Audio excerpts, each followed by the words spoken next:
श्री शिवाय नमस्तुभ्यं। हर हर महादेव। वैशाख का पावन महीना प्रारंभ हो गया है। 24 अप्रैल से वैशाख का महीना प्रारंभ हो गया है। वैशाख के महीने में कम से कम एक नियम अपने जीवन में ज़रूर ही उतारें। एक नियम आप वैशाख के महीने में ज़रूर बनाएं। या तो आप अपने घर की शिवलिंग पर या तो मंदिर में भोलेनाथ की शिवलिंग पर एक मिट्टी के कलश का जल अवश्य ही समर्पित करें। मिट्टी के कलश को रात में भर के रख दें, फिर उसी जल को सुबह ले जाकर भोलेनाथ जी की शिवलिंग पर समर्पित करें। यदि मिट्टी का पात्र आपके पास नहीं है, मिट्टी का कलश नहीं है, मटका परिंदा कुछ भी नहीं है, तो आप मिट्टी के दीपक में पहले उसको धो लीजिए। उसके बाद मिट्टी के दीपक में जल भर के उसको तांबे के कलश में भर के और भोलेनाथ पर जल समर्पित करें। हो सके तो अपनी शिवलिंग पे भी जल आप समर्पित कर सकते हैं। जो घर में हमारे शिवलिंग हो, कंकर पत्थर जो भी हो आपके पास, कुबेरेश्वर धाम का कंकर हो, उस पर भी आप पूजन कर सकते हैं, जल समर्पित कर सकते हैं। या तो आप मंदिर जाकर कर सकते हैं। मिट्टी के कलश वाला एक नियम ज़रूर ही बनाएं वैशाख के महीने में। हो सके तो रोज़ करें, नहीं तो सोमवार, प्रदोष और शिवरात्रि आएगी उस पर तो ज़रूर ही करें। पहला उपाय हो गया है। दूसरा उपाय है वैशाख महीने का। इसके अंतर्गत आपको बेल का फल यदि मिल जाता है, वैशाख के महीने में बेल फल का बड़ा ही महत्व होता है। बेल फल को तोड़ करके उसके अंदर का जो गूदा होता है, जो भी फल बीज वगैरह होते हैं, उनको निकालने के पश्चात उसकी कटोरी जैसी आकृति बन जाती है। उस कटोरी के अंदर जल भर के उसके बाद उसमें पहले जल भरें, फिर उसको थोड़ी देर रखा रहने दें उसी के अंदर। फिर उस जल को तांबे के पात्र में डालकर भगवान भोलेनाथ का जल से अभिषेक करें। यह प्रक्रिया भी आप अपने घर पे भी कर सकते हैं, मंदिर में शिवालय जाकर भी कर सकते हैं। यदि इसको भी आप रोज़ करें तो रोज़ का नियम बनाएं, अन्यथा सोमवार, शिवरात्रि, प्रदोष पर ज़रूर से ही करें।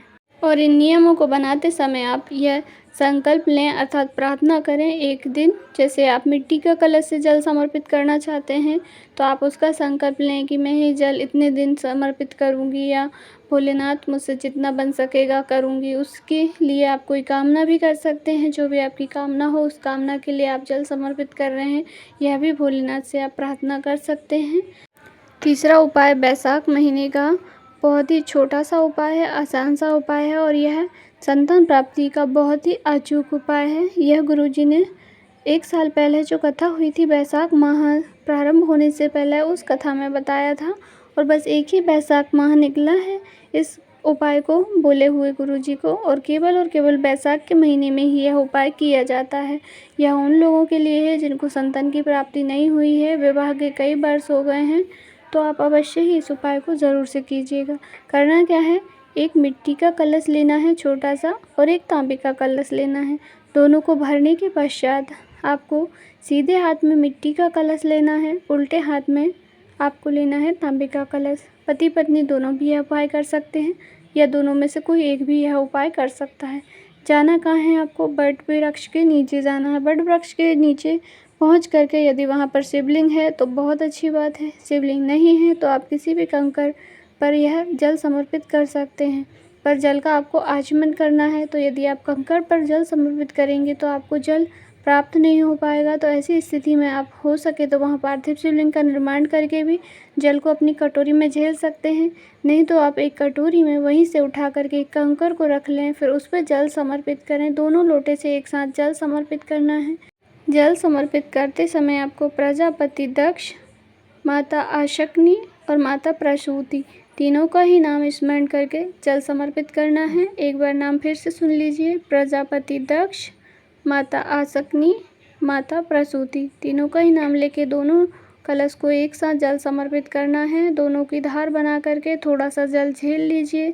झेलने के पश्चात पति पत्नी दोनों को ही उसका आचमन करना है। यदि पत्नी अकेले ही जा रही हैं मंदिर तो कोई बात नहीं है, वट वृक्ष के नीचे से आप जल लेकर के आ जाइए। लाके दोनों ही पति पत्नी को इस जल का आचमन करना है। बस पूरे वैशाख महीने में आप प्रतिदिन भी यह उपाय कर सकते हैं, या सोमवार के दिन भी कर सकते हैं, या प्रदोष मासिक शिवरात्रि पर यह उपाय कर सकते हैं। अवश्य ही नियम बना के कीजिएगा, भोलेनाथ की कृपा होगी, आपको संतान की प्राप्ति अवश्य ही होगी।